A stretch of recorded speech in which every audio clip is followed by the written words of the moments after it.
Hello everyone, welcome back to my channel. आज मैं फिर से आपके लिए एक ऐसा स्ट्रक्चर लाई हूँ जो हम अपनी डेली लाइफ के कन्वर्सेशन में अक्सर कर यूज़ करते हैं। तो चलिए बिना देरी के वीडियो शुरू करते हैं और पढ़ते हैं अपने सेंटेंस। जैसे आना होता तो आ चुकी होती, या बताना होता तो बता चुकी होती, या ऐसे बोले कि करना होता तो कर लिया होता, जाना होता तो जा चुका होता, या अगर उसे देना होता तो दे दिया होता, अगर तुम्हें पढ़ना होता तो पढ़ लिया होता। इस टाइप के सेंटेंस आज मैं आप लोगों को इसी टाइप के सेंटेंस कैसे बनाए जाते हैं इस वीडियो में बताऊंगी। सो वीडियो को कंप्लीट वॉच करिएगा ताकि आपको जो मैं स्ट्रक्चर बताऊं वो आपको बिल्कुल अच्छे से आ जाए और आप इस टाइप के सेंटेंस को ईजिली बना लें। तो चलिए सबसे पहले हम स्ट्रक्चर देखते हैं। जब हम इस टाइप के सेंटेंस को बनाएंगे तो सबसे पहले लिखेंगे इफ़, फिर उसके बाद में अपने सब्जेक्ट को लिखेंगे, फिर उसके बाद में हैड टू,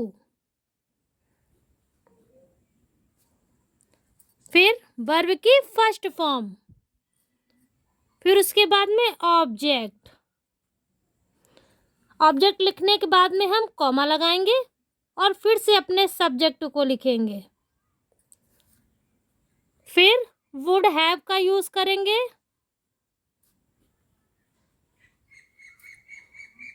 और फिर वर्ब की थर्ड फॉर्म, फिर से ऑब्जेक्ट लिख देंगे।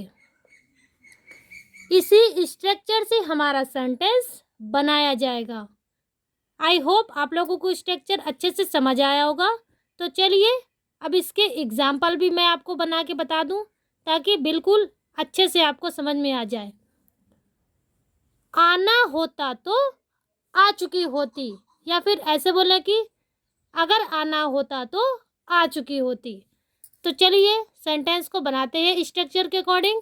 तो सबसे पहले हमें क्या लिखना है, देखिए क्या लिखना है, इफ। इफ आप सब्जेक्ट देखिए, यहाँ पे मेरा सब्जेक्ट क्या है, आना होता तो आ चुकी होती, मीन्स हम किसी लड़की के बारे में बात कर रहे हैं। तो यहाँ पे लिखेंगे हम सी। उसके बाद में हमें क्या लिखना है, हैड टू, फिर वर्ब की फर्स्ट फॉर्म। तो आने की क्या होती है मीनिंग, कम, लिखते हैं यहाँ पे। फिर ऑब्जेक्ट तो है नहीं उसके बाद उसमें, तो हम कॉमा लगा देते हैं।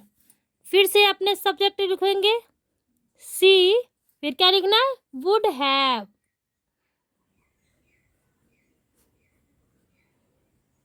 Would have. अब कम की जो थर्ड फॉर्म होती है वो कम ही होती है, तो लिखते हैं यहाँ पे।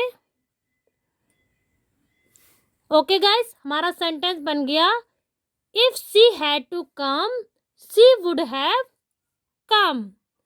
चलिए अगला बनाते हैं। बताना होता तो बता चुकी होती, इफ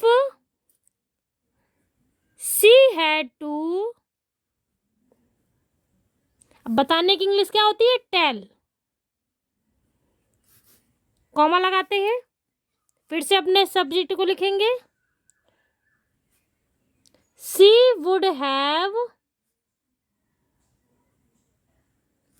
अब टेल की थर्ड फॉर्म को लिखना है हमें, तो क्या हो जाएगी टेल की थर्ड फॉर्म, टोल्ड।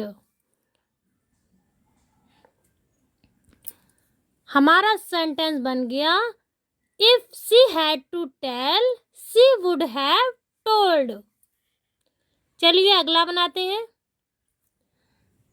करना होता तो कर लिया होता। अब यहाँ पर समझने वाली बात यह है कि हो सकता है यहाँ पे मैं अपने बारे में भी बता रहा हूँ कि करना होता तो मैंने ये काम कर लिया होता, या किसी दूसरे के बारे में भी कह सकते हैं कि उसे करना होता तो कर लिया होता। तो इस टाइप से आपको समझना है यहाँ पे कि आप किसके बारे में बात कर रहे हैं। अगर खुद के बारे में कर रहे हैं तो सब्जेक्ट यहाँ पे आई हो जाएगा, अगर दूसरे के बारे में कर रहे हैं तो यू हो जाएगा, या उसके बारे में तो ही या सी, अगर लड़का है तो ही और लड़की है तो सी। इस टाइप को आपको समझना होगा कि हम यहाँ पे सब्जेक्ट क्या ले रहे हैं। तो समझ लेते हैं यहाँ पे कि मैं अपने बारे में बात कर रही हूँ, कि करना होता तो कर लिया होता। तो यहाँ पे हम लिख रहे हैं if I had to do, comma लगाते हैं, फिर से आई वुड हैव, अब डू की थर्ड फॉर्म लगाते हैं हम, डन। हमारा सेंटेंस बन गया if I had to do I would have done. चलिए अगला देखते हैं। जाना होता तो जा चुका होता। If I had to go I would have, अब यहाँ पे गो की हम थर्ड फॉर्म लगाएंगे जो कि हो जाएगी गोन। हमारा सेंटेंस बन गया if I had to go I would have gone. चलिए अगला बनाते हैं। अगर उसे देना होता तो दे दिया होता। तो अगर की मीनिंग तो हम पहले से ही सब में बना रहे हैं इफ लिख के, तो यहाँ पे कुछ एक्स्ट्रा हमें लिखने की ज़रूरत नहीं है, इसका सेंटेंस ऐसे ही बनाया जाएगा। इफ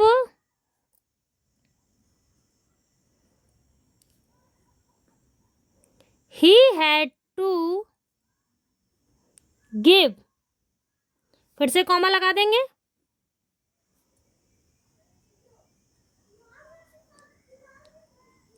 ही वुड हैव, अब गिव की हम थर्ड फॉर्म लगाएंगे तो हो जाएगी यहाँ पे गिवन।